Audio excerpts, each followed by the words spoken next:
Azərbaycanın milli mənəvi dəyərləri dedikdə çox şey sadalaya bilərik. Bunlardan ən başlıcası isə böyüyə və qadınlara hörmətdir.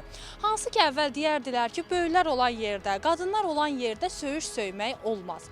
Lakin günümüzdə bu mənəvi dəyərimiz demək olar ki, yoxa çıxmağa başlayıb. Bəzən küçədən keçərkən gənclərin bir yerdə duraraq, qışqıraraq təhqiramiz ifadələr istifadə etdiyini görürük.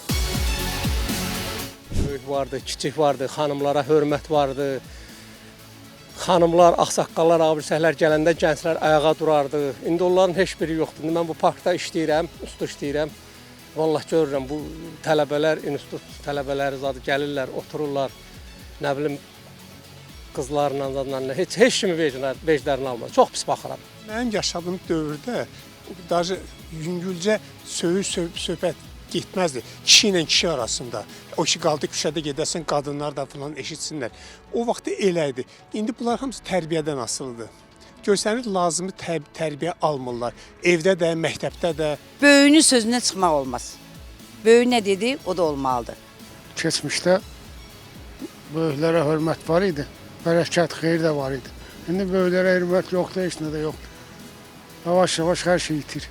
Əvvəlki gənclərlə indikilər çox fərqi var. Bu təkcə bir qrup şəxsin yox, ümumi cəmiyyətin problemidir.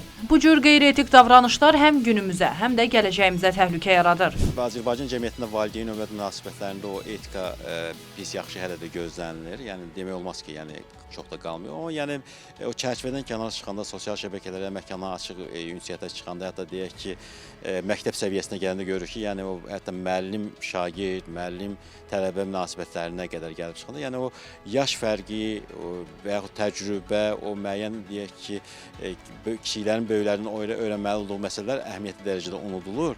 Kütləvi olaraq cəmiyyətə həm virtual məkana, həm də deyək ki, real sosial həyata sirayət edir və bu da cəmiyyətdə müəyyən bir deyək ki, əlavə gərginlik mənbəyinə çevrilir və bunun qarşısını alması üçün də düşünürəm ki, bütün istiqamətlərdə bu proqnozlaşdırma aparılmalı və həm sosioloqlar, tədqiqatçılar, sosial psixoloqların müəyyən bir həll planı olmalıdır.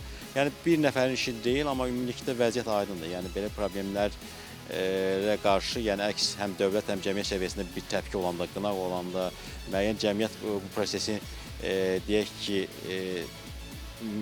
rasional həllinə hazır olanda problemin həlli istənilən halda mümkün olur.